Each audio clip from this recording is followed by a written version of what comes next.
It's been 20 years since Matt Kenseth officially ruined NASCAR, having a season that was so good but unflashy that it forced him to change how we fundamentally crown champions, introducing what we now know as the playoffs. But while the playoffs are meant to draw the pack closer together to create artificial excitement, there have definitely been a handful of years where the championship battles have just been straight up boring. So here are my picks for the best and the worst playoff battles. But before that, a quick word about a special offer from the Daily Downforce. NASCAR fans, with summer coming to a close, it's never too early to start thinking about the holiday season. And the Daily Downforce and Lionel Racing have you covered with a special holiday offer. This year's advent calendar includes 12 1/64 scale diecasts, with 11 of them never being produced before. So it's a great gift for avid collectors and young children alike. Plus, when you use the code HOLIDAY at the Daily Downforce shop, then you get a free subscription to NASCAR Pole Position, a $30 value for free. Supplies are limited and last year's calendars went fast, so don't wait, click the link down below and get your advent calendar pre-ordered today.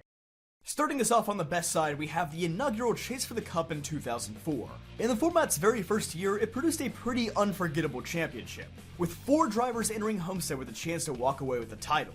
Something that hasn't happened since the iconic 1992 championship battle. Well, actually 5 were mathematically eligible as Mark Martin found himself 82 points back, but the odds of him beating Kurt Busch, Jimmy Johnson, Jeff Gordon, and Dale Jr. by 20 positions or more wasn't great. Under the old format, Jeff Gordon would have walked away with his 5th championship by a relatively small margin of 62 points. 62 old system points, I should clarify, which is like 20-ish under today's system. But instead, we got to enjoy a first-time champion in the young Kurt Busch, which is something that most fans actually really didn't enjoy. But Kurt's late-season rise was something to behold, and the championship race itself was quite memorable, with Kurt narrowly avoiding disaster as his tires split from his race car just before the pit road entry. Just think, if this wheel comes off just a couple of seconds earlier or later, Jimmy Johnson is likely our only 8-time NASCAR champion. But at the time, Kurt Busch's 8-point title victory over Jimmy was the closest in NASCAR's 56-year history. For the moment at least, it appeared that the new chase format had accomplished exactly what it intended to do. But flipping over to the worst side, the 2008 and 2009 chases accomplished the exact opposite. By this point in time, old Jimmy and Chad were starting to exploit the 10-race chase format. They figured out that pretty much all you needed to do was be good on a select number of mile-and-a-half tracks, which absolutely littered the final 10 races, and you would more than likely walk away with the cup at season's end. And as Jimmy turned on the afterburners and skunked the competition year after year in the chase, it became apparent that the chase wasn't actually producing closer championship battles. In 2008, under a season-long Winston Cup-style points format, Jimmy would have actually had a miraculous late-season comeback to nearly tie Carl Edwards for the championship. But instead, he beat Cousin Carl by a nice 69 points due to the reset. And that was with Jimmy barely trying by the time they reached Homestead. 2009 is a repeat of the same story. In this season, without the chase, Johnson narrowly beats Jeff Gordon by a minuscule 6 points. While under the chase, he beats Mark Martin by 141, the largest margin of victory during the entire playoff era. Looking at the final points, you wouldn't have even known that there was a reset. The first few races of the 2009 chase seemed compelling, as Mark Martin got off to a hot start with his Hendrick teammates Jimmy Johnson and Jeff Gordon hot on his heels, but following Mark's flip at Talladega and Jimmy winning 4 of the last 9 races, the championship already seemed like a foregone conclusion with 3 whole races still remaining. Easily the least entertaining chase of all time. Thankfully, after 2 of the worst chase seasons, 2010 and 2011 are back-to-back bangers. 2010 was ultimately yet another Jimmy Johnson championship year, putting a bit of a damper on what finally felt like a competitive season for the first time since the mid-2000s. But honestly, the 3-way championship battle between Johnson, Hamlin, and Harvick was still a wildly entertaining ride. And under a Winston Cup format, this season would have led to unparalleled levels of complaining on social media, as Kevin Harvick would have walked away with the cup with a margin of more than 300 points. The largest since Jeff Gordon in 1998, or Jeff Gordon in 2001, or a hypothetical 2007 where Jeff Gordon does it again without the chase. Despite the massive lead Harvick would have had this season, he seemed relatively quiet all year, especially in the chase, where he stalked Jimmy and Denny in classic Kevin Harvick closer fashion. Meanwhile, Denny Hamlin put up phenomenal numbers in this year's chase, posting 2 wins, 7 top 10s, and never finished outside the top 15. But in the final 2 weeks of the season, Hamlin cracked like an egg under the pressure, and Jimmy swindled his 5th straight championship. In a way, this season pretty much defined all 3 of these drivers for the rest of their careers. Hamlin was the choker when it mattered most, Harvick was the closer who would always track people down late, and Jimmy was the calm and collected veteran that would never let anybody rattle him. That's another reason why I like this chase. It tells 3 drastically different stories for 3 drastically different race car drivers. It feels like something out of a movie. But when it comes to a real Hollywood story, 2011 cannot be topped. It once again tells the story of 2 radically different drivers and their differing seasons. Carl Edwards, the young, humble driver, having a remarkably consistent 2003 Matt Kenseth-esque season, looking to win the championship without much fanfare, and Tony Stewart, the scrappy veteran who was in the middle of the worst season of his career, who suddenly found that Jimmy Johnson chased cheat codes when it mattered most. In the final few weeks of the year, it really did feel like a movie, as you would see Carl Edwards and Tony Stewart trading the lead almost every week in both the points and on the racetrack. Even off the track, Tony Stewart was relentless with the media, constantly throwing shade Carl's way and, well, just saying other Tony Stewart-like things. Same thing I told you earlier. You can come visit my trophy in the room at Vegas when you get out there. He's got the talking part figured out. You know, they say that there's talkers and doers. I've done this twice. What should we be asking you? I don't know. I don't do your job.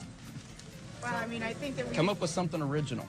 You guys and ESPN loves to try to build that crap in between everybody. So the Total Drama Network for sure. And this all culminated with the single greatest race of Tony Stewart's career at Homestead, where he had to drive from the back to the front several times. Nearly every time Tony was on screen, he'd be making some daring 3-wide or even 4-wide passes like it was effortless. It might be the single most impressive race that I've ever seen any driver run. Tony was just not going to accept defeat, even if that meant he had to use a tiebreaker in the process.